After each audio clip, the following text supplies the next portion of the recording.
أشهد أن لا إله إلا الله وحده لا شريك له وأشهد أن محمدا عبده ورسوله أما بعد فأعوذ بالله من الشيطان الرجيم بسم الله الرحمن الرحيم الحمد لله رب العالمين الرحمن الرحيم مالك يوم الدين إياك نعبد وإياك نستعين اهدنا الصراط المستقيم صراط الذين أنعمت عليهم غير المغضوب عليهم ولا الضالين.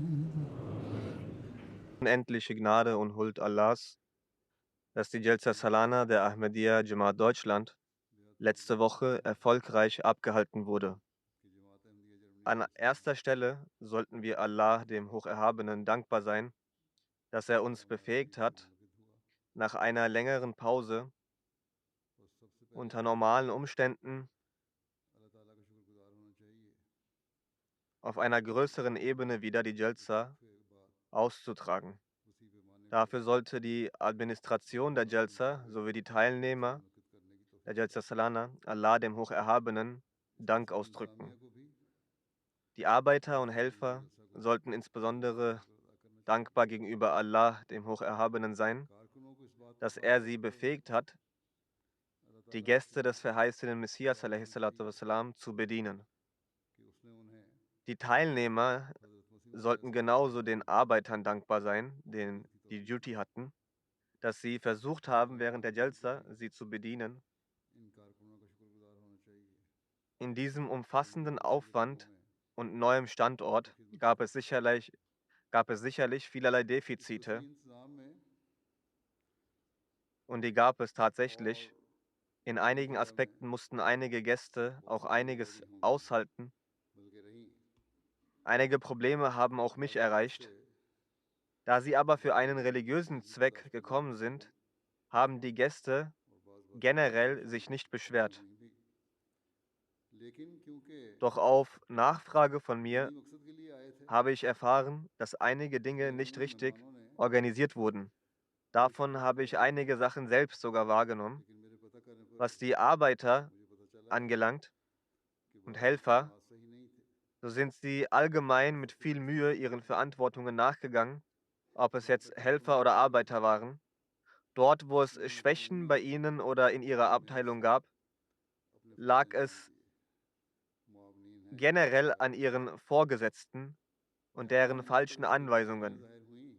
Aus dem Grund, dort überall, wo Gäste gelitten haben, sind die Vorgesetzten der Administration der Jalsa verantwortlich.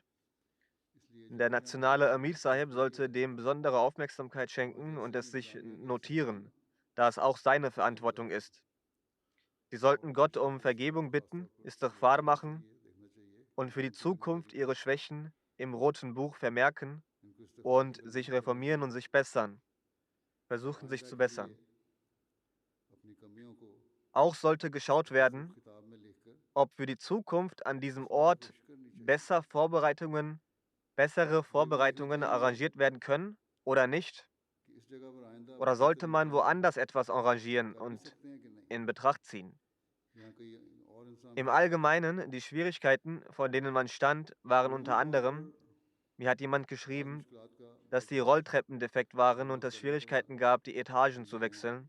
Die Aufzüge haben nicht funktioniert, dort gab es Schwierigkeiten. Unterkunft wurde zwar organisiert, doch es gab zu wenige Duschen und oder es wurde nicht richtig für Frischwasser gesorgt. Als sie in Karlsruhe den Komplex arrangiert hatten, hatten sie mich anfangs hingebracht. Dort hatte ich dann erkannt und darauf hingewiesen, dass ordentlich für die Wasserzufuhr in den Duschen gesorgt werden sollte. Genauso hatte ich den Ton kontrolliert, indem ich mich dort hingestellt hatte. Obwohl die Hallen klein waren, wurden Mängel erkannt, die aber versucht wurden zu beseitigen und wurden bis zu einem gewissen Grad auch behoben.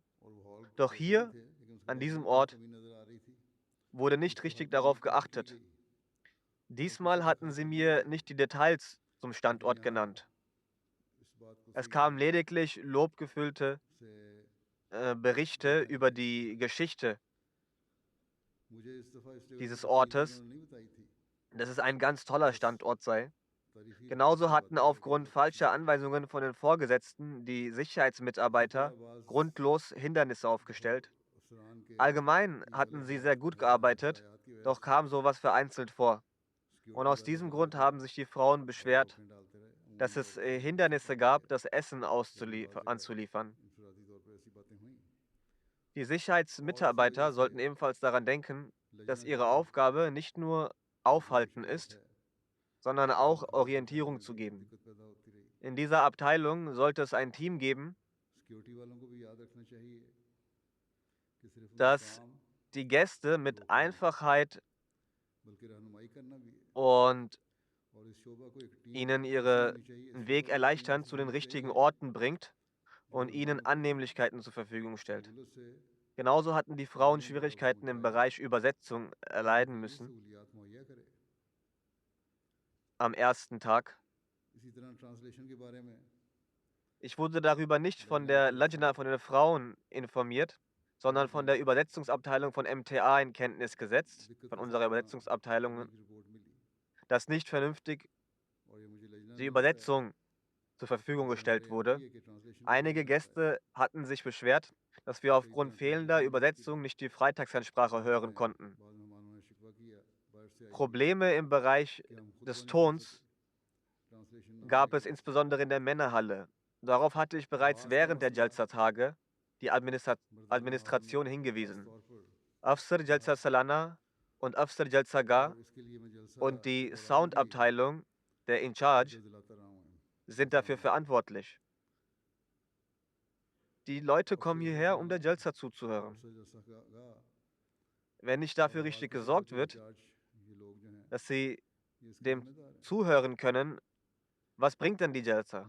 In anderen Bereichen können Schwächen zwar toleriert werden, doch in Sachen der Jalsa-Reden und Sitzungen zuzuhören, gibt es keine Toleranz für Defizite.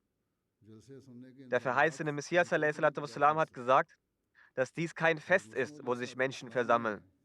Noch ist dies der Zweck, noch ist es der Zweck, Menschen hier zu versammeln, sodass ich den Leuten meine Größe hier demonstrieren könne. Doch aufgrund fehlenden Tones in einigen Bereichen war der hintere Bereich in der Halle gleich einer Feier. Einige hatten davon Videos aufgenommen, die ich auch gesehen habe. Darin war keinerlei Jalsa-Atmosphäre wiederzuerkennen. Nach meinen Schätzungen gab es etwa 7.000 bis 8.000 Besucher, die der Jalsa nicht ordentlich zuhören konnten und nicht zugehört hatten. Die Administration hält die Besucher, die Jalsa-Gäste dafür verantwortlich, dass sie untereinander geredet hätten. Doch meiner Meinung nach sind Afsar Jalsa Gah, die Soundabteilung und die Abteilung Tarbiyat dafür verantwortlich. Sie sollten dem Aufmerksamkeit schenken. Als ich diesen Zustand gesehen hatte, habe ich mich geschämt. Sicherlich haben Sie sich auch geschämt. Wenn die Menschen geredet hatten, gibt es Schwächen im Bereich Tarbiyat. Missionary in Charge und die Murabbiyan sind dafür verantwortlich. Wieso erziehen sie die Menschen das ganze Jahr über nicht hinweg und erwecken nicht ein Gefühl der Heiligkeit für solche Sitzungen? Geben Sie nicht den Menschen die Schuld. Wenn ein Ahmadi hingewiesen wird, zeigt er in der Regel eine positive Reaktion. Bei diesen Leuten, die zu Jalsa kamen, kann es gar nicht sein, dass sie hingewiesen worden wären und sich nicht sofort gebessert hätten oder es zu einer Besserung gekommen wäre. Wie dem auch sei, es gab Es waren die eigenen Fehler und Mängel, aufgrund derer Folgemängel aufgetreten waren. Ich habe gesehen, wo der Vorgesetzte mit Demut und Mühe arbeitet, ist dessen Abteilungen besser als alle anderen. Ansonsten, wenn ein Arbeiter auch gute Arbeit leisten möchte, wird er aufgrund seiner Vorgesetzten daran gehindert. Aus diesem Grund habe ich keine Beschwerden an die Arbeiter. Jedem Khadim, jedem Nasir und jeder Lajna möchte ich meinen Dank aussprechen, dass sie von sich aus viel Mühe investiert haben. Doch müssen die Vorgesetzten sich auf ihre Selbstreform und Besserung aufmerksam machen. Ich habe bereits zuvor erwähnt, dass die Disziplin der Frauen besser als die der Männer erkennbar war, in meinen Augen. Daraus wird ersichtlich, dass die Abteilung Tarbiyat der Männer um sich sorgen sollte. Fortschrittliche Völker werden erst dann erfolgreich, wenn sie stets ein Auge auf ihre Defizite haben.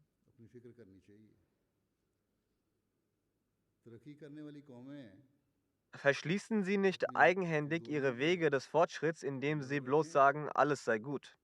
Noch braucht man sich dafür zu schämen.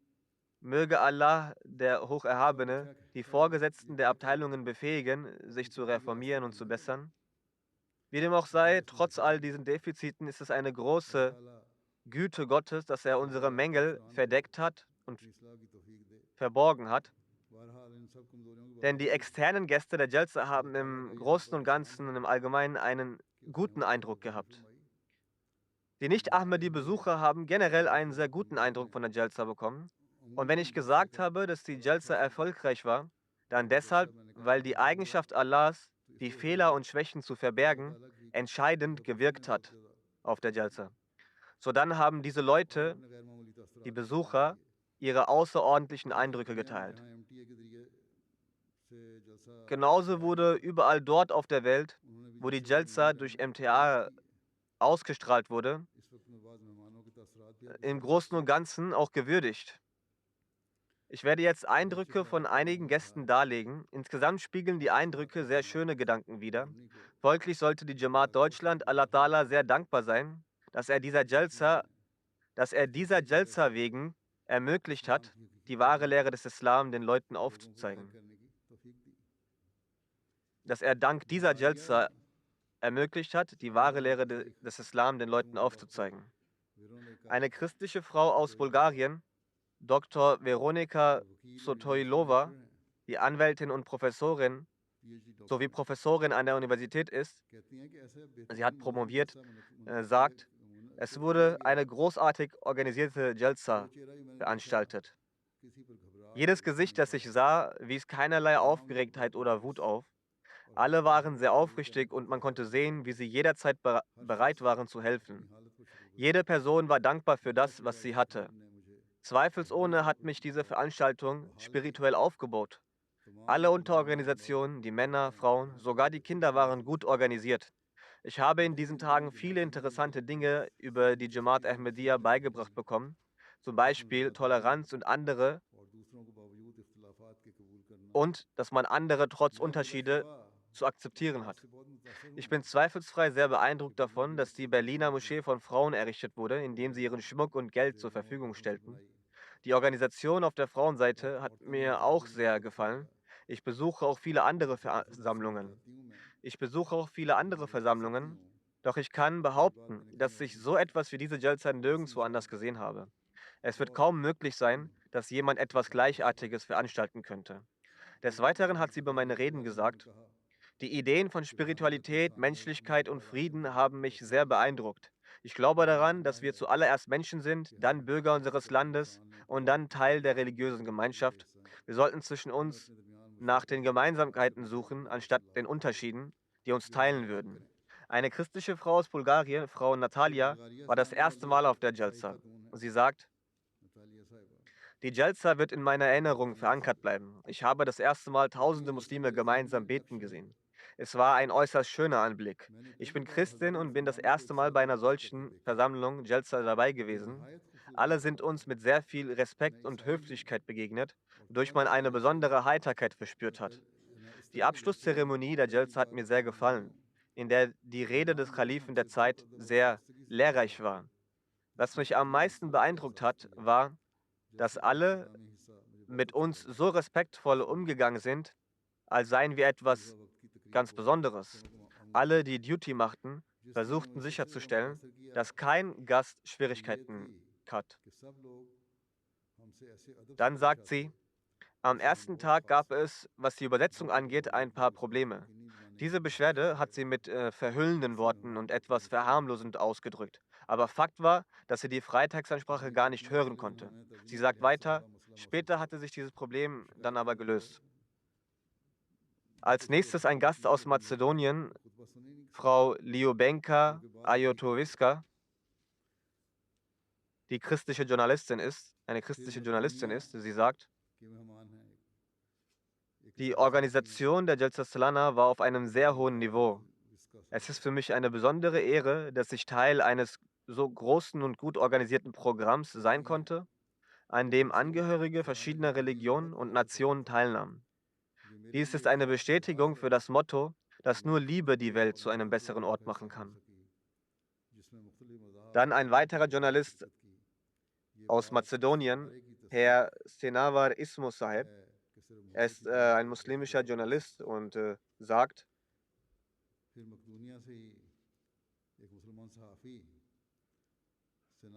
die Ansprachen des Khalifen der Zeit über verschiedene Themen haben mich beeindruckt. Als ein aus Mazedonien stammender Journalist habe ich auf der Jalsa die Möglichkeit bekommen, mich mit vielen Ahmadis zu unterhalten, die immer mit einem Lächeln auf dem Gesicht mit mir redeten. Ich bin von der Sauberkeit auf der Jalsa und der gesamten Organisation schlechthin beeindruckt. Ihr Motto Liebe für alle, Hass für keinen konnte man tatsächlich sehen und nur dadurch ist Frieden möglich.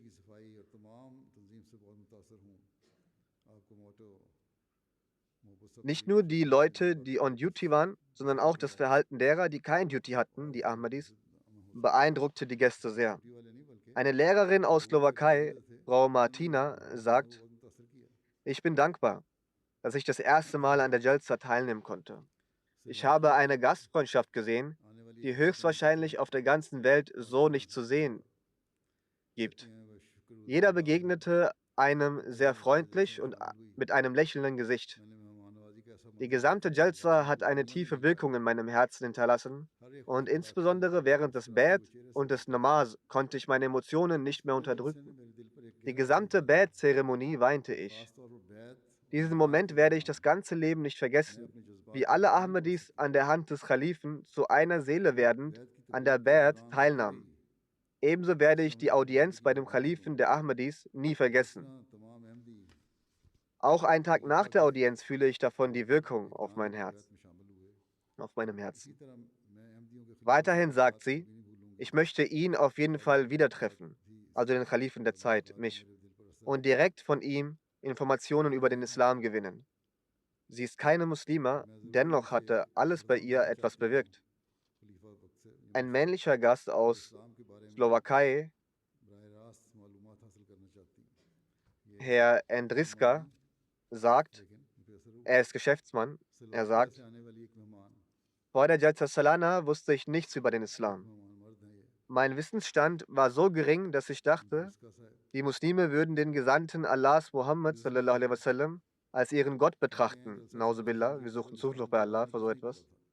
Durch die Teilnahme an der Jalsa Salana habe ich eine Vorstellung von den Lehren des Islam, Gott und dem wahren Status des heiligen Propheten sallallahu alaihi wasallam erhalten.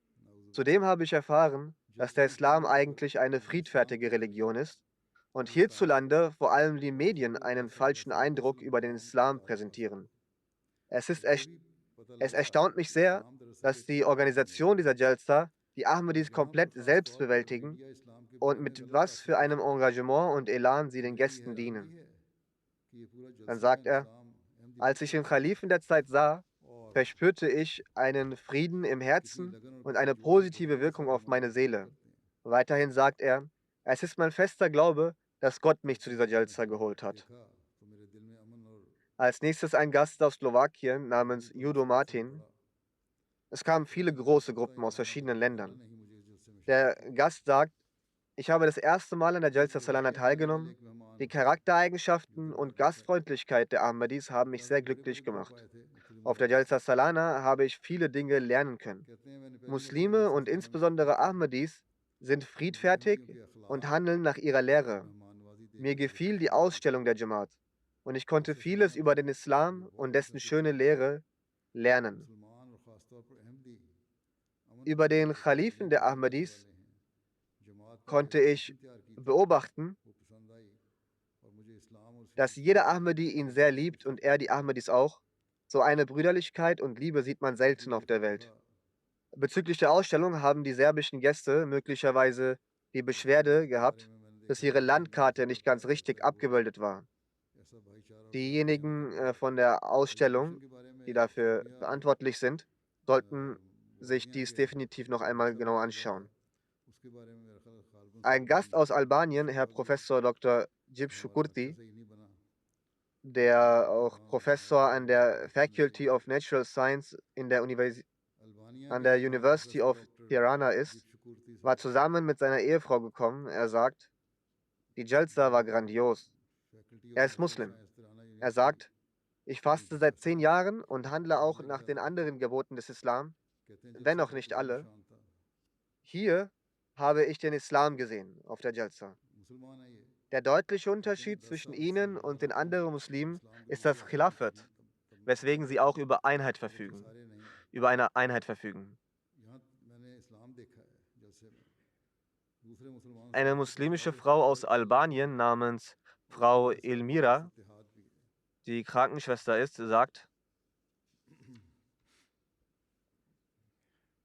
ich war zuvor auch schon auf einer Jalsa dabei. Aufgrund meiner spirituellen Sehnsucht danach kam ich erneut zur Jalsa.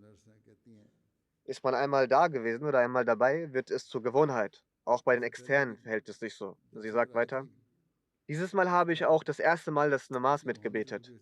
Mit mir war eine Freundin. Sie verrichtete das Namas und ich betete ihr nach. Sie sagt, das erste Mal wurde sozusagen jedes Teilchen meiner Seele in Bewegung gesetzt. Ich sprach weinend Bittgebete in der Niederwerfung und es fühlte sich so an, als ob jeglicher Hass in mir abschmolz. Ich bete, dass Allah meinen Glauben festigt. Mich hatte sie dann auch getroffen, hatte ein Mulakat. Darüber sagt sie, ich werde mich sehr daran zurückerinnern.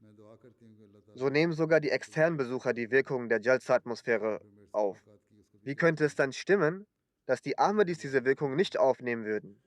Wenn die Amtsträger also sich über die Ahmadis beschweren, sollten sie vielmehr die richtigen Methoden benutzen, um eine Reform zu bewirken und den Zustand zu verbessern.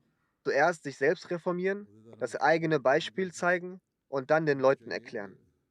Ein weiblicher Gast aus Albanien namens Frau Britesh Kuti ist Highschool-Lehrerin und sagt, die Organisation der Jalsa war ausgezeichnet. Ich bin Schullehrerin und weiß Bescheid, wie aggressiv die Kinder heutzutage sind. Aber hier waren selbst die Kinder so anständig, dass sie in ihren Duties vertieft waren. Die Atfal, die Kinder haben durch ihr Beispiel auch Wege zum Tabligh geöffnet. Sie sagt weiter, das war für mich sehr erstaunlich. Die Neugier während der Jalsa zog mich zu der allgemeinen Hauptessenshalle, die sich vor dem Basar befand.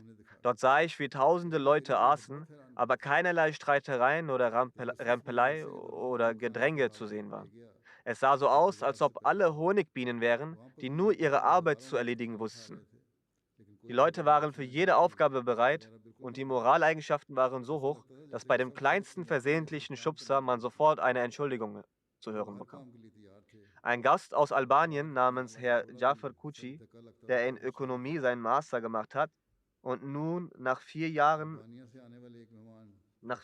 langer Nachforschung auch das Bad abgelegt hat, sagt, die Jalsa war sehr inspirierend für mich. Sie hat sehr viel positive Energie verliehen. In den Gebeten hinter dem Kalifen der Zeit im Jalsaga konnte ich meine Tränen nicht mehr unterdrücken. Genauso war die Bad-Zeremonie sehr emotional. Wann immer ich in der Anwesenheit des Khalifen saß, habe ich ein Gefühl der Sicherheit gehabt.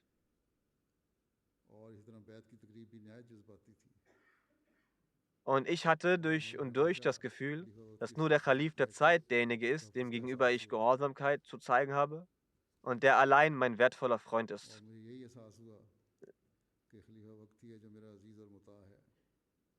Sie sagt aber auch, कहते हैं इसके अलावा außer एक diesen बात मुझे Dingen hat अच्छी नहीं mir लगी eine Sache aber nicht gut जो gefallen. लोगों से ताल्लुक़ रखती है, Dieser वो ये Sachverhalt कि hängt mit den जलसे Leuten में इंतज़ार zusammen und करते daher हैं। sollten Sie dies auch वो ये notieren. है कि जलसे में Die कई Sache ist साल बाद jene, dass लोग einige Leute vor खतीब के Beendigung der इख्तियार से कबल Reden नहीं उठ के चले जाते aufgestanden und हैं। gegangen sind. तो Wir इसका sollten अहसास भी daher हमें करना auch auf चाहिए diese Sache achten, dass कि wir auf die Normo जलसा bei में ihnen keinen मुख्तलिफ फ़िरक़ negativen हैं, Einfluss hinterlassen. Ein Professor des Fachs जलसियत में Geschichte अलग-अलग namens तरीक़ के Harris, professor der aus Bosnien बहुत angereist सारे war, sagt, bevor ich कहते zu हैं Jalsa kam, erfuhr ich, जलसा dass पर dort आने से tausende कबल Menschen sein werden und dass auch der Khalif eine Rede मुझे मालूम हुआ कि wird, वहाँ हज़ारों लोग होंगे an uns adressieren wird. और खलीफा Ich war वक्त besorgt und इंतज़ार hatte करेगा। ebenso einige मैं ज़रा Vorbehalte. खौफज़दा था Bezüglich jeder और Sache war किसी ich वक्त तसव्वुरात misstrauisch. भी रखता था। Das war der Tatsache दोस्तों geschuldet, इसके dass बारे ich में keine ख़बरों और गुमानात detaillierte का शिकार Kenntnis था über eine solche große क्योंकि अहमदियों के बारे में Versammlung der इसलिए इसकी Ahmadis und जलसा deren religiösen बल्कि मज़हबी Traditionen hatte. रसूमात के बारे में मुझे तफ़सील Außerdem से war इल्म ich नहीं in था क्योंकि basalen Dingen बुनियादी तौर पर मैं verwickelt. उलझा हुआ था Weiter sagt er, vor der कि Jalsa कहते hatte हैं ich nie कि die इससे Möglichkeit, meine कबल मुझे Zeit in der सिर्फ ऐसे लोगों के Gesellschaft derart दरमियान guter खड़ा Menschen होने zu का मौका verbringen. मिला। Was ist हुआ geschehen? क्या Seine वो तो जलसे Vorstellung में थे war das eine और जब und die पहुंचा Realität क्या etwas हुआ vollkommen anderes. Er hatte इससे पहले zuvor nicht die मुझे Möglichkeit erhalten, in कई der हफ्ते Gesellschaft वहाँ वक्त गुजारने का derart मौका guter ही नहीं Menschen zu मिला। verbringen. जलसे में हर चीज़ की Für die मनसूबाबंदी की Jalsa गई थी। war alles im Detail मैंने geplant. इख्तलाफी अमल क्या देखा Was waren इससे seine मनसूबा बना Vorstellungen und wie war die अपने काम पर Realität? लगा Er sah दिया eine gute Planung, jeder तकरीब की kam seinen Aufgaben तंजीम और nach. खूबसूरती Es से war eine मुनज़्ज़म थी großartige Veranstaltung, welche auf हर eine खलीफा की पहली vorzügliche Weise तकरीर के बाद organisiert मेरा war. जहन साफ हो गया था Bereits nach der ersten Rede des मैं जो Kalifen पीछा करता था waren वो meine सारे Gedanken वाक़यात याद gereinigt. रहते थे Ich habe die क्योंकि इस Teilnehmer der जलसे का Jalsa ताल्लुक aufmerksam verfolgt, तजस्सुस hinsichtlich wie sie ज़रूरी sich und पेशेवर worüber से sie था sich unterhielten, wie ihre मैंने ये Beziehung सब कुछ zueinander सुनता war. और Es देखता war eine रहा Neugier. Er sagt, मैंने अपने ich मुसलमान भाइयों में खुद beobachtete को und hörte महफूज alles. पाया Ich habe mich unter मैंने meinen महसूस muslimischen किया कि Brüdern किसी sicher gefühlt. ने मुझे बुरा नहीं कहा Ich bemerkte, dass ना ही niemand मुझे grob zu हसद mir या war und अफसूसियत के ebenfalls hat आंसू niemand आंके mich mit Abneigung betrachtet oder als किसी तरह का Fremder मेरी wahrgenommen. तकलीफ का निशाना Auch बनाया wurde ich nicht das Ziel ये einer तमाम Kritik बातें oder मुझे आज Beschwerde. मेरे लिए काबिल Von all मुआफ़ diesen और Dingen war महसूस die होता है कि Audienz तजुर्बा bei dem Kalifen मुझे अपनी ज़िंदगी में इससे कबल नहीं था der Zeit das वो Schönste. खलीफा वक्त Es war eine इंतज़ार solche Erfahrung, die ich besonders wertschätzte. लेकिन Ich मुझे habe Ruhe und Frieden gespürt, मुझे so als सुकून würde eine हासिल Last हुआ von कि mir जब मेरी fallen. पीठ से कोई Ich war पत्थर voller उठा Sorge, doch nun bin ich तो मैं sorgenfrei. परेशान Ich था कि kehre मैं sehr किसे zufrieden भरोसा zurück und bereichert mit मैं Wissen. मुतमईन Ich habe रहता neue und gute Leute और kennengelernt. बिलाशुबा इल्म से Aus मालामाल Bosnien besuchte eine Frau बिलाशुबा namens तकलीफ का Indira इजहार Haider उनसे die करता Jalsa. Sie ist die Sekretärin des Roten Kreuzes. Sie Bosnia से आने spricht वाली एक खातून von der इंदिरा Audienz हैदर साहबा bei mir in Frankfurt. जो रेड Sie क्रॉस spricht की sie an, सेक्रेटरी हैं welche कहती sehr हैं schön war. Sie war sehr erfreut und sagt, dass der Khalif sehr कि gute जैसे Dinge मुलाकात äußert करने und के sie लिए die मुलाकात Möglichkeit hatte, direkt mit Frankfurt में mir मिली zu उनसे और बड़ी पुरमसरत रही reden. Trotz Hindernisse leisten die और Jamaat Ahmadiyya und मुझे Humanity बड़ा First अच्छी mit लगी großer उनकी बातें Aufrichtigkeit den Dienst an der बयान Menschheit. सुनने का मौका मिला मुझे खलीफा वक्त Nachdem के ich hierher gekommen bin, जमात अहमदिया bin की ich ज़िंदगी के überzeugt, dass die कुछ eigentliche मुश्किल Motivation दुश्वारियों के बावजूद freiwilligen Helfer, कहती हैं हमारे मुल्क में जो dass die सबसे मुयसर eigentliche अमल Motivation der दस्तूर करता है freiwilligen वो Helfer यही है das Khilafat ist. Dies ist die यहाँ Wahrheit. आकर Sie sagt, die Jamaat hat Menschen मुझे यकीन हो aus गया verschiedenen Ländern कि vereint. उनकी रज़ाकारों में Diese Erfahrung der अल्लाह Menschheit zu dienen und zu इंसान की vereinen hat mich in मसलहत meinem देखी Geist erweitert und mein तो फिर Verständnis दरजा vergrößert. असल खिलाफत Dieser है Moment hat mir nicht nur die Stärke और gewährt, बात als यही है Muslima Stolz zu verspüren, vielmehr hat es mir weiteren कि Anstoß कैसी gegeben, für दुनिया den के Dienst an der मुख्तलिफ हिस्सों Menschheit से und für den interreligiösen Dialog zu मुख्तलिफ इंसानों arbeiten. को जमात अहमदिया ने किस कदर वहदत की लड़ी में परोया हुआ है मैंने महसूस किया कि इन तमाम बनी नौ इंसान की उम्मत वाहिदा बनाने में और दुनिया को बेहतर बनाने की खातिर अपना किरदार अदा करने के सिलसिले में तजर्बे ने मुझे बाहिम्मत बनने में मेरी समझ को गहरा गहरा कर दिया है मेरी समझ को गहरा कर दिया है इस मौके ने ना सिर्फ मुझे मुसलमान होने का Aus फख्र Bosnien war eine इंसानियत weitere की Frau तकमील बख्शा namens Amina, बल्कि मुझे Frau इंसानी Amina हमदर्दी की angereist. कोशिशों और Sie पैम sagt, मज़ाहब मकालमे के die freiwilligen फ़रोग़ में Helfer und मज़ीद Arbeiter शामिल होने की तरग़ीब दी waren sehr gut organisiert und Bosnia से आने aufgestellt. वाली एक खातून मेहमान हैं अमीना Auf साहिबा der Lajna-Seite konnten कहती wir हैं aufgrund der Übersetzungsprobleme einige Reden nicht रज़ाकारों mitverfolgen, da auf der Seite der Frauen keine Übersetzungsmöglichkeit की बहुत vorhanden war. की तंजीम बहुत अच्छी थी Die Sache, die ich zu Beginn erwähnt hatte, hat sie jetzt auch ख़वातीन bestätigt. के हिस्से में तर्जुमा Die की तर्जुमे के Übersetzung der मसले की वजह Ansprache से हम von दोबारा Husur, des प्रोग्राम Kalifen में der तर्जुमा नहीं Zeit, कर सके क्योंकि hat ख़वातीन dann के हिस्से unsere में कोई तर्जुमा नहीं Gruppenleiterin था gemacht. Mir hat शुरू sehr बात gefallen, dass मेरी jede मेरी Sitzung mit नज़दीक der रहा Rezitation des Heiligen Koran हजूर und der Übersetzung खलीफा begonnen वक्त की hat. तकरीर का तर्जुमा मेरे लिए Sie sagt हमारे weiter, ख़वातीन के ग्रुप die लीडर ने किया Ermahnung ये बात मुझे पसंद und आई Anweisung des और जैसे Kalifen, प्रोग्राम का dass die आगाज़ Muslime खिलाफत ihr की Wissen तरतीब stets erweitern तरतीब से sollen, होता था und es auch in die Tat umzusetzen haben, ist der einzige Weg, um den Zustand der Ummah zu verändern. Am nächsten Tag gab es erneut Probleme bei der Übersetzung. Daher sind die Frauen auf die Männerseite gegangen, um sich dort die Übersetzung anzuhören. Sie sagt, dass die Ansprache zu den Frauen als ich da war, sie sagt, dass ich auf der freien Frauenseite war während der Ansprache. Sie sagt jedenfalls, dass die Ansprache an die Frauen sehr hilfreich war. Es wurden Beispiele der Frauen aus der Zeit des heiligen Propheten sallallahu alaihi wasallam genannt, die mir sehr gefallen haben. Weiter sagt sie, dass am Sonntag über grundlegende Prinzipien des Islam und über den Schutz der Rechte der anderen gesprochen wurde. Wir sollten uns in allen Belangen bessern. Diese Tatsache hat mich sehr beeindruckt. Wir können uns nur weiterentwickeln, wenn wir gerecht handeln. Dann erst kann Frieden in der Gesellschaft etabliert werden. Diese ganzen Sachen nehme ich mit. Sie sind wegweisend für mich. Und aus Georgien kam eine Dame namens Frau Lia. Sie sagt, dass sie zurzeit in Holland ihren Master in Theologie und religiöse Wissenschaft macht. Sie kommt aus Georgien ursprünglich aber. Ich habe das erste Mal eine Jalsa gesehen, mit welch einer Leidenschaft, große und kleine, ihren Dienst erbringen. Bei dem weltweiten Bett konnte ich meine Gefühle nicht mehr kontrollieren. Am letzten Tag wurde von allen ein Versprechen genommen, dass wir in Zukunft unser Leben gemäß dem Islam führen werden. In meinem Gedächtnis hat sich eine wichtige Sache gefestigt, dass der Kalif der Gemeinde die Philosophie des Dschihads mit der Feder vor uns dargelegt hat, was ich zu 100% bestätige. Ich habe es auch sehr gut geheißen, dass der Islam auch Frauen dazu aufruft, die Botschaft des Islam zu verbreiten. Ich glaube fest daran, dass die Welt in der Zukunft genauer über den Islam nachdenken wird und die Menschen dadurch ihren Schöpfer erkennen werden. Aus Georgien war ein sunnitischer Gelehrter namens Mr. Wazel da. Er sagt, dass er in Georgien lebt. Als ich 15 war, trat ich aus dem Christentum aus und nahm den Islam an. Danach lebte ich ca. 15 Jahre in Medina. Ich lernte den Islam, das Wissen über den Islam und die arabische Sprache in Medina. Während meines Studiums habe ich negative Dinge über ihre Gemeinde gelesen, dass Ahmadis uns als Kafir bezeichnen würden und dass der Glaube und die Glaubensvorstellung der Ahmadis völlig anders sein würde. In Georgien traf ich einen Missionar eurer Gemeinde. Ich bekam eine Vorstellung eurer Gemeinde. Ihr habt in unterschiedlichen Dörfern Fleisch des Opferfestes verteilt, Fleisch für das Opferfest verteilt, uns kontaktiert und wir halfen euch dabei. Bevor er zu Jalsa kam, las er die Fatwas aus der Al-Azhar-Universität, die gegen uns ausgesprochen wurden. Er sagt, dass er alle Standpunkte der islamischen Umma über die Jamaat gelesen hat. Er sagt, nachdem ich alle Fatwas gelesen hatte, kam ich zum Entschluss, dass ich die Jamaat näher kennenlernen will. Er wollte quasi sich selbst ein Bild machen, was ist denn die Gemeinde genau? Nachdem ich die Jamaat auf der Jalsa näher kennengelernt habe, kann ich sagen, dass die Jamaat mit Sicherheit ein Teil des Islam ist. Weiterhin sagt er, dass er die Ansprachen des Kalifen genau gehört hat, den Ansprachen zugehört hat. Er sagt, ich bin zu dem Entschluss gekommen, dass es völlig falsch ist, euch als Kafir zu bezeichnen. Ihr seid wie andere Gruppierungen im Islam eine Gruppe im Islam. Ich respektiere den Kalifen sehr. Ich hatte sehr viele Fragen, die in den 3 Tagen in unterschiedlichen Sitzungen beantwortet wurden. Ich konnte mit euch und über euren Gründer ausführlich sprechen.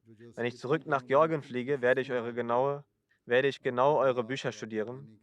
Es freut mich, euch kennengelernt zu haben. Aus Kosovo kam der Direktor für Bildung. Er sagt, während den Tagen der Jalsa habe ich die Ansprachen gehört, die Vorträge und verschiedene Dinge gelernt. Sie werden für immer im Gedächtnis bleiben. Ich kann es nicht erwarten, meinen Bekannten und Freunden in Kosovo über die Jalsa zu berichten.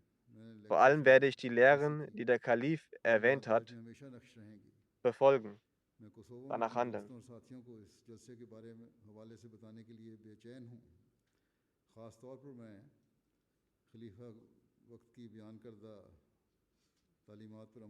Vor allem darüber hinaus werde ich die Lehren, die der Kalif erwähnt hat, befolgen. Es wird für immer in meinem Herzen bleiben, mit welch einer herzlichen Gastfreundschaft meine Mitreisenden und ich behandelt wurden. Möge Allah euch dafür belohnen. Dann sagt ein Gast aus Kosovo namens Uni Sajari Sahib, der ist im Vorstand der Leyan-Universität. Für mich war es eine außergewöhnliche Erfahrung. Ich habe die Ansprachen des Kalifen und die anderen Ansprachen gehört, die anderen Reden.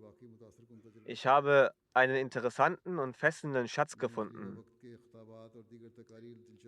an Informationen, der immer mit mir bleiben wird. Ich möchte betonen, dass dies einen tiefen Eindruck bei mir hinterlassen hat. Er sagt, für mich ist die Jalsa Salana in der Welt des Wissens ein solcher Garten, der die gegenseitige Kooperation, Unterstützung und Brüderlichkeit fördert. Es war ein Anlass, die kontinuierlichen Arbeiten und Bemühungen eurer Gemeinde gezeigt werden konnten, wie die Gemeinde unterschiedliche Bemühungen unternimmt, einen positiven Beitrag in der Gesellschaft zu leisten. Herr Mehmet, der Bürgermeister von Elizan aus Kosovo, sagt, diese außergewöhnliche Jalsa hat bei mir einen tiefen Eindruck hinterlassen und ich werde von dem Gefühl der Einheit, des Friedens und der Brüderlichkeit, das in dieser Versammlung in jeder Hinsicht präsent war, sehr beeinflusst. Die Reden während der Veranstaltung waren sehr beeindruckend, insbesondere die Ansprache des Kalifen der Zeit hat mich erstaunt und meinen Glauben gestärkt. Jetzt verstehe ich den Islam in seiner wahren Bedeutung. Ich möchte auch die Gastfreundschaft der Organisatoren loben. Alle haben eine ausgezeichnete Gastfreundschaft an den Tag gelegt. Ein Gast, Herr Arzu Karim, kam aus Tadschikistan. Er beherrscht die arabische und die tadschikische Sprache und hat an der Azhar-Universität studiert. Er hat viele arabische Bücher ins Tadschikische übersetzt und ist auch Autor einiger tadschikischer Bücher.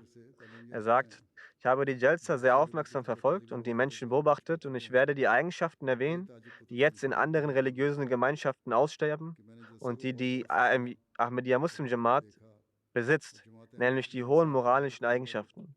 Jeder Ahmadi sollte sich bemühen, solch hohe moralische Eigenschaften zu zeigen. Ich habe umfangreiche Forschungen in verschiedenen islamischen Gruppierungen durchgeführt. Wenn alle anderen Gruppierungen zu dieser Zeit nur 1% der Lehren des Islam befolgen würden, wenn alle anderen Gruppierungen in der jetzigen Zeit nur 1% der Lehren des Islam folgen, dann befolgt diese Gemeinde, die Ahmadiyya Muslim Gemeinde, 99% der Lehren des Islam. Die Literatur in verschiedenen Sprachen auf dem Bücherstand sind Beweise für ihre aufklärerischen Bemühungen. Er sagt weiter, ich werde in Kontakt bleiben und mehr über die Gemeinde erfahren wollen. Ich fürchte mich vor niemandem außer Gott. Ich habe auch die Audienz bei dem Kalifen der Zeit sehr genossen. Ich stimme dem Kalifen in seiner Aussage zu, dass die eigentliche Schwäche bei uns liegt und dass wir rund um die Uhr die Regierung und das Regime immer kritisieren. Er sagte, ich werde beten und ich hoffe, dass ich erneut Gelegenheit zur Audienz bekomme und davon profitieren kann. Ein Nicht-Ahmadi-Freund aus Tadschikistan, der Teil der Delegation war, sagte, während der Audienz mit dem Kalifen der Zeit wurde ausführlich über die politischen Herausforderungen Tadschikistans und religiöse Einschränkungen gesprochen. Mir hat gefallen, dass er sich sehr für die gesamte Menschheit sorgt. Vor diesem Treffen hatte ich negative Berichte über die Ahmadiyya Muslim Jamaat gehört. Aber jetzt habe ich die Gelegenheit bekommen, die Lektion der Brüderlichkeit und Menschlichkeit von ihrer Gemeinde zu lernen. Der Missionar aus Tadschikistan berichtet, in der Delegation aus Tadschikistan hatten wir einen Teilnehmer, der ein sehr kritisierendes Gemüt besaß. In den ersten beiden Tagen der Versammlung hat er nur Einwände erhoben. Eine Kritik nach der anderen, ohne die Antwort zu hören, folgte schon die nächste Kritik.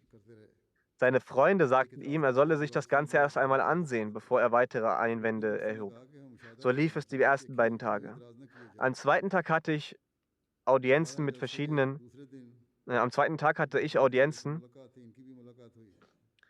hatten verschiedene Delegationen Audienzen bei mir. Folglich auch dieser Herr, der dabei war. Ich begann als erstes mit ihm zu sprechen und er hat sich vorgestellt.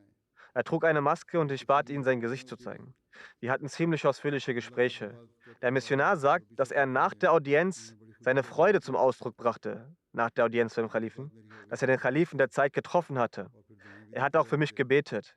Der Missionar sagt, es ist erstaunlich, dass er nach dieser Audienz beim Kalifen 2 Tage lang keinen Einwand erhob.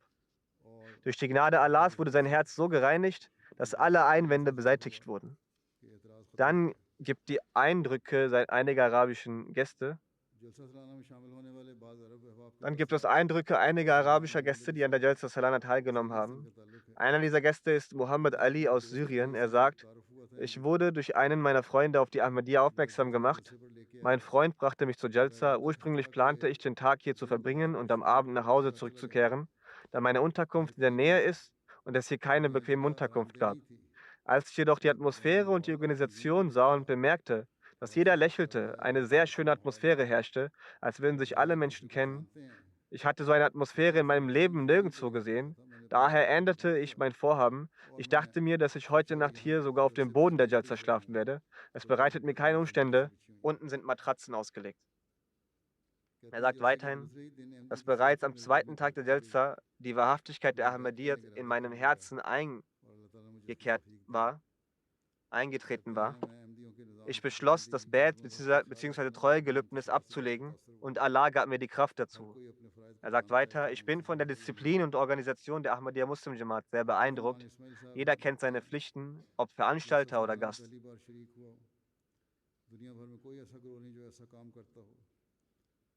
Abdur Rahman Ismail schreibt, ich habe zum ersten Mal an der Jalsa Salana teilgenommen. Es gibt keine Gemeinde auf der Welt, die so arbeitet. Die Teilnehmer kamen aus der ganzen Welt zusammen, aber ich habe keinen Streit oder Konflikt gesehen. Stattdessen habe ich Liebe, Zuneigung und Brüderlichkeit in ihrer höchsten Form erlebt. Er sagt, es kamen mehr Menschen als erwartet und ich hatte das Glück, großartig davon zu profitieren. Herr Abdullah Izzet Akelvi ist aus Ägypten und macht zurzeit seinen Master in Physik in Frankreich. Er sagt, in der Physik betrachtet man alles aus einer skeptischen Sichtweise und aus einer kritischen Sichtweise. Daher ist Skepsis ein Teil meines Gemütszustandes geworden.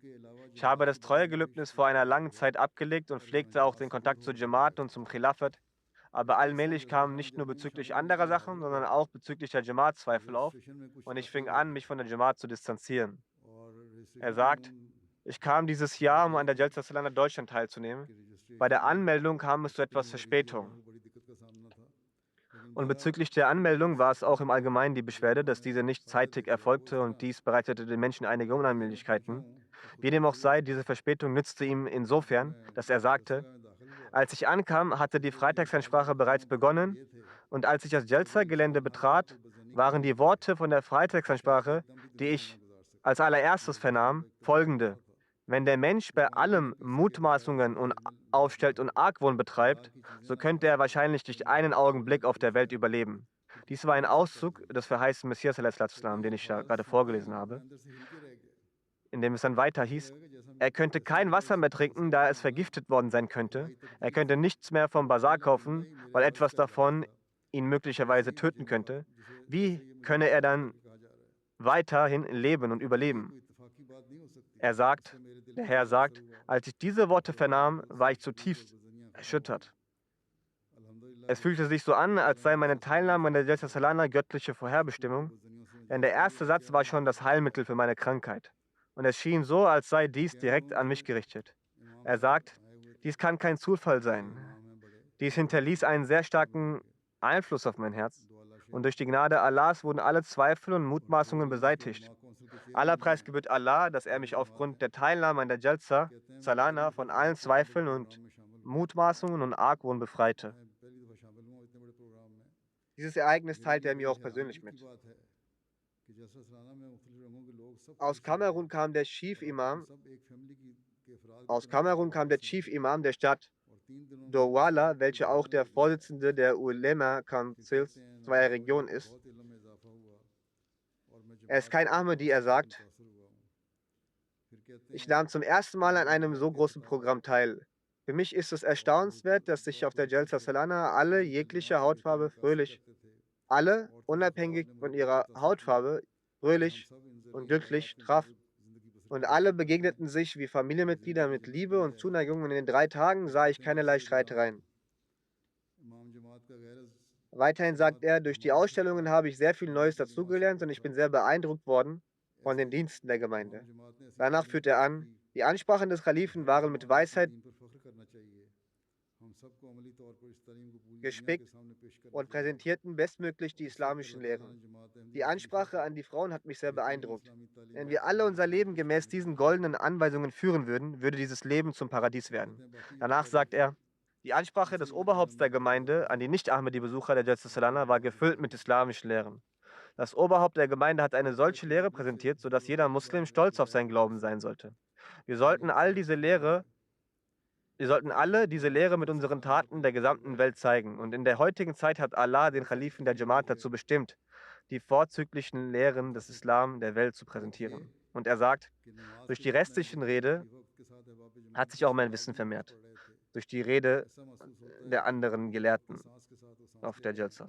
Des Weiteren nahm aus Tschechien Herr Danial, ein pensionierter Professor, zum ersten Mal an der Jalsa Salana teil. Er sagt, es ist meine erste Teilnahme an der Jalsa Salana. Vieles hat mich beeindruckt. Unter anderem sah ich während des Gebetes, dass die Mitglieder der Gemeinde auf solch eine Weise mit dem Khalifen der Zeit gebetet hatten, dass es sich so anfühlt, als würden sie mit dem Atem des Khalifen Atem holen, als seien sie zu einem Wesen geworden. Ich habe viele Völker, Religionen und Menschen auf der Welt gesehen. Eine solche Einheit und Verbundenheit bekam ich heute zum ersten Mal zu sehen, was mein Herz sehr erfreute. Weiter führt er an, ich bekam die Gelegenheit, die weltgrößten Ausstellungen zu besuchen. Wo immer ich dort das Sicherheitspersonal sah, war ihr Verhalten unangemessen. Aber auf der Jalsa Salana ich bekam die Gelegenheit, die weltgrößten Ausstellungen auf der ganzen Welt zu besuchen. Wo immer ich dort das Sicherheitspersonal sah, war ihr Verhalten unangemessen. Aber auf der Jalsa Salana sah ich vom Sicherheitspersonal, angefangen auf dem Gesicht eines jeden einzelnen Mitarbeiters, ein Lächeln, Sanftmut, was sicherlich einen positiven Effekt auf die Atmosphäre der gesamten Jalsa hatte. Es herrschte eine friedliche Atmosphäre vor. Dass alles ohne Komplikationen bei solch einer großen Anzahl verläuft, ist bewundernswert. Einige Ahmadis beschwerten sich über das Sicherheitspersonal, aber glücklicherweise gefiel den Nicht-Ahmadis das Verhalten der Sicherheitsmitarbeiter und Duty-Leute. Für gewöhnlich war es nur hier und da jemand, der kein gutes Verhalten zeigte, oder manchmal hinderte man jemandem in einem gewissen Bereich. Aber im Allgemeinen zeigte die Sicherheitsmitarbeiter ein gutes Verhalten. Weiter sagt er bezüglich der Audienz mit mir, als ich den Khalifen zum ersten Mal sah, bin ich sehr beeindruckt worden und bin auch sehr dankbar. Diese Audienz ist ein goldener Moment meines Lebens und ich zog großen Nutzen von dem Gespräch. Des Weiteren sagt eine andere Person, ein junger, erwachsener Gast aus Tschechien, ich habe auf dieser Jalsa Salana durch Ahmadis Gott gesehen. Viele Menschen versuchen, über Gott aufzuklären, aber auf dieser Jalsa Salana sah ich durch die stille, gute Moral der Leute in ihrer Gemeinde das Wesen Gottes. Dies ist auch eine Art stilles Tabligh.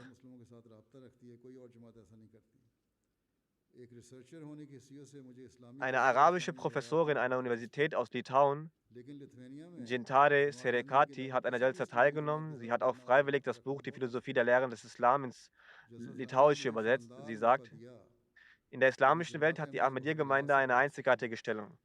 Keine andere Gruppierung pflegt Kontakte wie die Jamaat Ahmadiyya zu Nicht-Ahmadi-Muslimen und Nicht-Muslimen. Als eine Forscherin bin ich sehr interessiert an die islamische Kultur und Tradition, aber in Litauen ist es sehr schwierig, Kontakt zu anderen islamischen Gruppierungen außer der Ahmadiyya-Jamaat aufzunehmen und zu pflegen.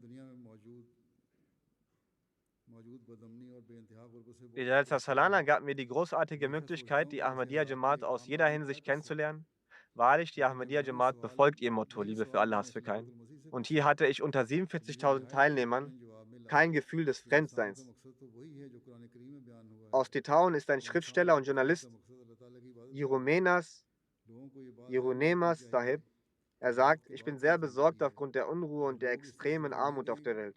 Ich denke immer darüber nach, was ein gewöhnlicher Mensch dagegen machen kann. Doch als ich genau diese Frage dem Kalifen stellte, bekam ich die überzeugende Antwort, dass der Sinn des Menschen das ist, was der Heilige Koran sagt, nämlich, dass der Sinn der Erschaffung des Menschen ist, Gott anzubeten. Die Menschen sollten vor Augen führen, dass es auch ein Leben nach dem Tod gibt. Wenn die Menschen darauf keine Aufmerksamkeit legen, dann wird es immer in der Welt Unruhe geben.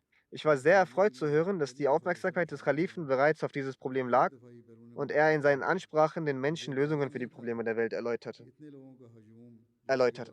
Aus Kirgisistan kam Kachiu Sahib. Er sagt, während der Jalsa habe ich zum ersten Mal an der Jalsa teilgenommen. Während der Jalsa habe ich sehr viel über meine Religion und meine Gemeinde lernen dürfen. Ich habe viele Antworten auf meine Frage erhalten. In meinem Leben habe ich zum ersten Mal an der Jalsa teilgenommen und auch das erste Mal mein Land verlassen. Ich hatte nicht gedacht, dass es eine solche Menschenmenge während der Jalsa dort sein wird. Ich habe alle Programme verfolgt und fand sie sehr interessant. Es war alles hervorragend. Ein Ahmadi-Freund aus Kasachstan, Ali Beg Sahib, sagt, die Teilnahme an der Jalsa war sehr gut. Es war ein einzigartiger Zustand während des Bets. Als ich den Kalifen der Zeit traf, waren alle meine Gefühle und Emotionen am Höhepunkt und der Zweck meiner Teilnahme an der Jalsa war erfüllt. Die Auswirkungen der Teilnahme an der Jalsa sind so stark, dass selbst meine Frau und Kinder sagten, dass du dich verändert hast und bist nicht mehr derselbe wie zuvor. Nächstes Jahr möchte ich mit meiner Frau und Kindern an der Jalsa teilnehmen. Yasmin Saiba ist eine türkische Frau. Sie ist beruflich Lehrerin und lebt in einer Stadt hier in Deutschland. Sie hat teilgenommen und sagt, die Rede des Kalifen war die Antwort auf meine Fragen. Mir gefiel die Atmosphäre der Jalsa sehr. In einer derart großen Versammlung solch eine in Ruhe ablaufende Organisation gab mir innere Zufriedenheit. Das Versammeln von so vielen Menschen, ausschließlich zur Erlangung des Wohlgefallen Gottes und dass sie alle in einer Einheit der Liebe verbunden waren, war eine sehr erstaunliche und einzigartige Sache. Sie sagt, zusammenfassend kann ich sagen, dass alles, was dort gesagt wurde und die Gedanken, die dort zum Ausdruck gebracht wurden, genau nach diesen war ich auf der Suche. An diesem Tag habe ich alle Puzzleteile an ihrem Platz passend auffinden können. Ein Journalist aus Serbien, Setanis Sahib, bringt seine Gedanken zum Ausdruck. Obwohl ich ein orthodoxer Christ bin und obwohl im Internet sehr viel Hass gegen sie ist, bin ich sehr beeindruckt von ihrer Gemeinde. Ihre Organisatoren und ihr System hat mich in Staunen versetzt. Ich bin sehr traurig, dass wir die wahren Lehren der Ahmadiyyat auf der Welt im großen Ausmaß nicht verbreiten können. Wir haben ihr Motto Liebe für alle, Hass für keinen in jedem Schritt gesehen. Wir haben weder unter den Organisatoren noch unter den 46 Teilnehmern etwas Schlechtes gesehen. Überall war Frieden. Jeder hat den anderen respektiert. So wie es auch in ihrer Lehre enthalten ist. Er sagt, es ist schwierig für mich, das in Worte zu fassen. Eine Journalistin aus Serbien, Mia Saiba, sagt, ich habe sehr positive Gefühle für die Organisatoren der Jalsa Salana, Redner und alle Teilnehmer. Am meisten hat mich die Rede des Kalifen auf der Lajna-Seite beeindruckt und ich bin der ganzen Organisation zutiefst dankbar. Dann sagt eine lokale polnische Ahmadi-Frau, vor 3 Jahren habe ich im Traum gesehen, dass ich in einer Audienz bin beim Kalifen und dass sie mir eine Frage stellen möchte. Aber ich habe nicht die Möglichkeit bekommen, eine Frage zu stellen, weshalb ich sehr besorgt war. Meine Frage war sehr wichtig. Als ich diesmal an der Jalsa Salana Deutschland teilnahm und eine Audienz bei dem Kalifen hatte, bekam ich nun die Möglichkeit, die Frage zu stellen. Und ich bekam auch eine zutiefst überzeugende Antwort vom Kalifen. Danach habe ich eine unbeschreibliche Zufriedenheit gespürt. Ich bin zutiefst dankbar dafür. Ein deutscher Gast, Günther Mauer Sahib, sagte, ich sehe die Religion Islam mit kritischen Augen. Trotzdem habe ich die Rede des Kalifen mit großer Aufmerksamkeit verfolgt. Dahingehend, dass ich die Quellen, die der Kalif in seiner Rede erwähnt hat, selbst überprüft habe. Also mit solcher Tiefe schauen manche Menschen zu, dass er die Verse, die ich aus dem Koran zitiert habe, nachgeschlagen hat, um zu schauen, ob nicht, dass sie nicht falsch seien oder nur zur Schaustellung dienten. Er sagt, ich bin gezwungen zuzugeben, dass ich über die Rede des aktuellen Kalifen sehr verwundert bin. Denn der Kalif hat so viel Nachdruck und erstaunt bin. Denn der Kalif hat so viel Nachdruck auf Frieden und Brüderlichkeit gelegt. Der Kalif hat zweifellos eine sehr gute Ansprache gehalten. Ich bin immer wieder gezwungen zu sagen, dass sie sich das Maß meiner Verwunderung nicht vorstellen können. Denn sie haben mir ein friedliebendes Bild des Islam gezeigt, das normalerweise hier nicht zu sehen ist. Gewiss wurde heute meine Ansicht über den Islam sehr stark bereichert, da ich mir zuvor den Islam keineswegs als Religion des Friedens hätte vorstellen können. Ich hatte keine Kenntnis über die Lehren des Friedens im Islam. Heute habe ich zuallererst die Ansprache des Kalifen an die Frauen auf dem Bildschirm in der Männerhalle gesehen. Ich wusste nicht, dass er der Kalif ist. Doch auch von dieser Rede war ich sehr beeindruckt. Erst als er sich auf das Gästepodest begab, erfuhr ich es. Ich war sehr erfreut darüber, ihn live zu hören. Ein deutscher Gast namens Herr Kevin sagt: Die Ansprache des Kalifen hat mich verblüfft. Mir fehlen die Worte, etwas zu sagen. Doch ich weiß, dass jede einzelne der Dinge, die der Kalif vorgetragen hat, jeder einzelne Punkt, befolgt werden muss. Das, was der Kalif bezüglich des Lächelns sagte, ist sehr wichtig. Daran mangelt es in Deutschland sehr. Er redet selbst über sich, dass sie, die Deutschen, mehr lächeln sollten, was sie nicht tun. Unsere Leute sind davon beeindruckt. Er sagt weiter: Ihre Ansprache über den Status der Frau stimme ich vollständig Ihre Ansprache über den Status der Frau stimme ich vollständig zu und denke, dass alles, was der Kalif vorgetragen hat, wahr ist. Ein deutscher christlicher Gast namens Herr Christian, der Vertreter des katholischen Fernsehens ist, sagt, die Ansprache des Kalifen war sehr beeindruckt. Der Umfang der Ansprache wurde entsprechend der breit gefächerten Zuhörerschaft gewählt. Ich finde, so wie der Kalif bei der Vorstellung der Grundglaubenssätze gleichzeitig klargestellt hat, dass auch diese Grundglaubenssätze von Gott gelehrt wurden und nicht von der heutigen UN oder anderen Institutionen eingeführt wurden. Auch anderen religiösen Anführern sollten mit dieser Klarstellung und Deutlichkeit ihre Ansprache halten. Er sagt, die Rede des Kalif war eine solche, bei der es nicht ausreicht, nur hinzuhören.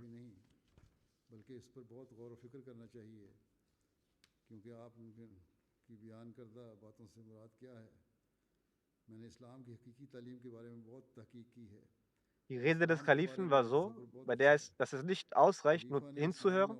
Stattdessen sollte darüber stark und tief nachgedacht werden und überlegt werden, was mit den von Ihnen vorgetragenen Punkten gemeint ist.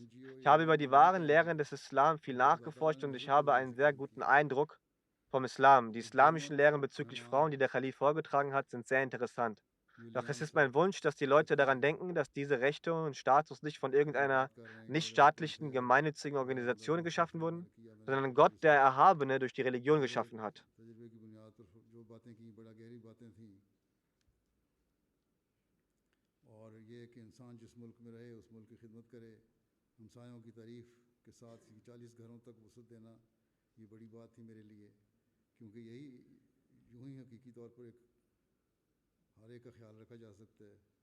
Ein deutscher Gast namens Herr Julian sagt über mich, dass er mich in meinen Versammlungen als sehr offen und mitfühlend empfand. Er sagt, die Sachen, die er aufgrund seiner Erfahrung sagte, waren sehr tiefgründig und dass der Mensch dem Land dienen sollte, in dem er lebt. Die Vorstellung einer Nachbarschaft, bestehend aus 40 Häusern im Umkreis, war eine sehr große Erkenntnis für mich. Denn nur so kann man sich wirklich um jeden kümmern. Auch das Christentum hat Lehren bezüglich der Nachbarn gegeben. Doch es wurde nicht gesagt, wer zu den Nachbarn zählt. Deshalb werden nur die nächsten unmittelbaren Nachbarn als Nachbarn gewertet. Währenddessen hat der Islam eine viel bessere Lehre vorgestellt. Das sagt ein Christ. Eine georgische Frau sagt, ich habe heute beide Ansprachen des Kalifen gehört. Ich war sehr beeindruckt. Die heutige Predigt hat mich die wahre Bedeutung der Integration gelehrt, bei welcher ein Mensch seinem Glauben, Land und der Menschheit dienen soll. Weiter sagt sie, mir gefiel die Atmosphäre der Jalsa Salana, da unterschiedlichste Menschen aller Völker und Nationen friedvoll mit Liebe und Rücksicht zusammenkamen. Das war einmalig. In der Ansprache an die Frauen war ich verwundert über den Stand der Frau im Islam und darüber, dass Frauen auch in Kriegen mitkämpften. Der Gast, Herr Ali Bakr aus Australien, der ein Abgeordneter oder Österreich, der ein Abgeordneter der Green Muslim Party ist es Australien oder Österreich? Jedenfalls sagte er, die Ansprache des Kalifen war interessant und beeindruckend. Die Themen waren nicht nur für Muslime, sondern für alle Menschen geeignet. Ich fand es spannend, dass er darauf hinwies, sich zu bemühen, den Frieden nicht nur in den muslimischen Ländern, sondern auf der ganzen Welt zu sichern. Weiter war ein deutscher Gast namens Frau Marie anwesend. Sie ist keine Muslima, dennoch hatte sie sich aus Respekt bedeckt und sagte, ich bin Christin, aber durch die Worte des Kalifen wurde mir klar, dass unsere Unterschiede winzig sind. Wir können gemeinsam in Frieden leben und das hat mich so berührt, dass mir während der Ansprache die Tränen kamen. Durch die Lehren über die Frau wurde mir klar, dass die Rechte der Frauen im Islam dieselben sind, die in anderen Gemeinden gelehrt werden.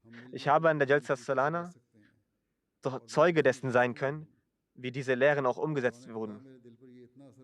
Das, was ich persönlich auf der Jalsa Salana sah, ist, dass nach diesen Lehren auch gehandelt wird und dass dies nicht nur eine Lehre ist, sondern auch sie umgesetzt wird. Sie sagt weiter, seine Worte berührten direkt das Herz. Ich sah hier Menschen auch weinen, nachdem sie die Worte hörten.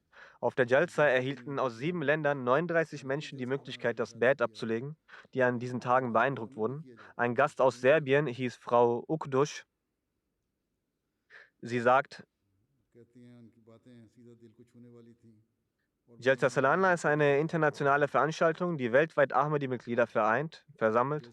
Am meisten hat mich die Bad-Zeremonie spirituell und emotional beeinflusst.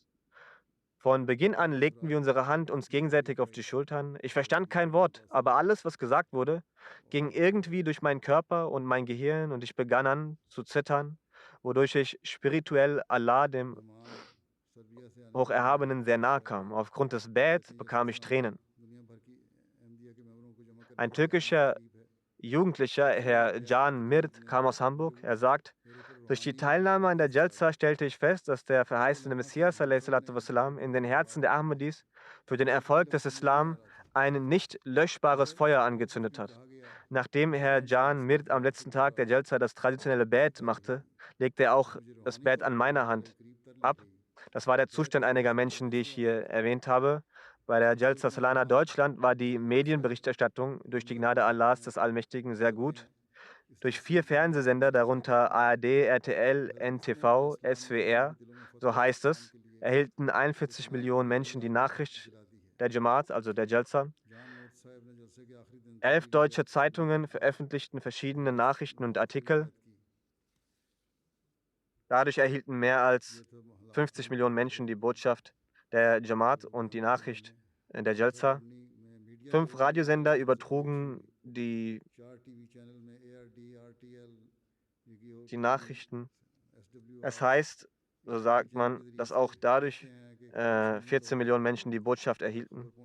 Durch die Berichterstattung in den Online-Medien erhielten 2 Millionen Menschen die Botschaft. Und insgesamt, so meinen sie, glauben sie, dass mehr als 108 Millionen Menschen die Berichterstattung der Jalsa Salana erhielten.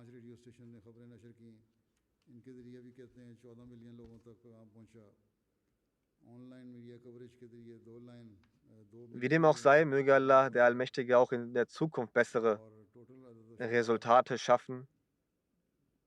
Das waren die zusammengefassten Daten, wie ich bereits erwähnte. Die Eindrücke der Menschen, die ich hier erwähnte, waren nur einige wenige Eindrücke von sehr vielen.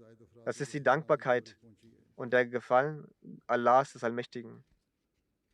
Es ist, wir sollten Allah Ta'ala unsere Dankbarkeit äußern, dass er unsere Fehler verdeckt. Als verschiedene Moscheen eröffnet wurden, gaben die Menschen ihre positiven Eindrücke wieder. Einige äußerten, dass sie nicht wussten, was Ahmadiyyat ist, was die Lehre des Islam ist, wie der Islam auf die Rechte der Mitmenschen und die Rechte Allahs hinweist. Nachdem sie all das hörten, äußerten sie auf den verschiedenen Veranstaltungen, dass sie von der Lehre des Islam erfuhren und dass sich jetzt ihre Meinung geändert hat. Die Menschen haben auch die Beschwerde geäußert, die extern, dass selbst die Ahmadis, die wir kennen, uns keine Kenntnis über diese schönen Lehren des Islam gegeben haben. Auch bezüglich dessen ist es notwendig, einen Tabligh-Plan zu erstellen. Jeder Ahmadi sollte ohne Minderwertigkeitsgefühle den Islam und den verheißten Messias sallam vorstellen. Auf der Jalsa war ein iranischer Junge da. Er redete mit einem unserer Ahmadis. Ihn hatte ein Ahmadi-Freund von ihm mitgebracht zur Jalsa. Er sagte, ich bin sehr verärgert, nachdem ich hierher gekommen bin. Er wurde gefragt, aus welchem Grund. Da sagte er, ich habe heute erfahren, dass ihr Mirza Ghulam Ahmad Qadiani als Propheten anseht.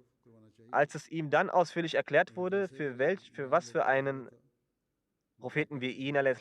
betrachten, dass wir ihn als einen untergegebenen Propheten halten, der die Religion des heiligen Propheten verbreitet und gemäß seinen Offenbarungen und Prophezeiungen für den vorausgesagten Propheten halten. Und dass er quasi die Wiederkunft Jesu ist, der erscheinen sollte. Daraufhin sagte er, das ist ja alles in Ordnung, dass der Mahdi als Nachfolger für Jesus kommt, ist verständlich.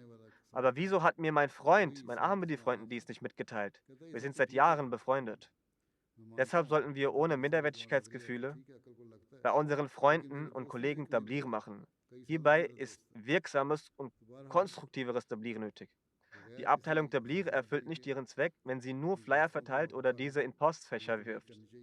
Wir haben über den Frieden gesprochen bereits.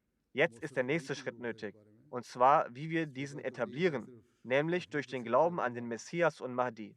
Deshalb soll man ihn annehmen. Wir sollten jede Gelegenheit zu Tabligh nutzen.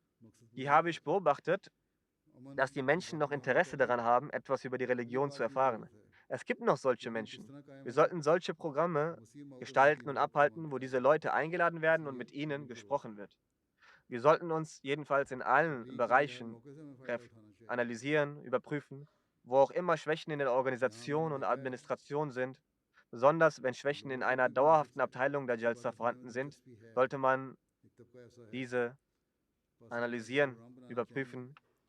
Nicht nur während der Jalsa, sondern jede Abteilung sollte darauf achten, auf ihre Schwächen. Die Abteilung Tabligh arbeitet durch die Gnade Allahs gut, aber es besteht noch großes Verbesserungspotenzial. Wir sollten stets auf der Suche nach Besserung sein und wir sollten stets danach trachten, ein schöneres und besseres Stadium als das jetzige zu erreichen. Durch gute Planung und Allah, den Allmächtigen, um Hilfe bittend, mit Gebeten sollten sie ihre Aufgaben erfüllen und angehen. Manche Leute haben auch weitere Beschwerden eingereicht. Wir sollten in Zukunft diese Beschwerden aus der Welt schaffen, wie ich es bereits erwähnt habe, inshallah. Nehmen Sie sich immer vor, dass Sie alles versuchen werden, um den Zweck der Jalsa zu erfüllen, die Organisatoren sowie auch die Teilnehmer. Wie ich bereits erwähnt habe, hat ein Gast gesagt, dass die Anwesenden während des Programms aufgestanden und einfach gegangen sind während der Sitzung. Das fand man nicht schön. Diese Sache sollte von der Abteilung Tarbiyat gesondert beachtet werden und man sollte versuchen, Verbesserung zu erzielen. Möge Allah, der Allmächtige, uns Barmherzigkeit und Gnade erweisen und uns gnädig mit uns sein und uns ermöglichen, in Zukunft den Zweck der Jalsa verbessert zu erfüllen.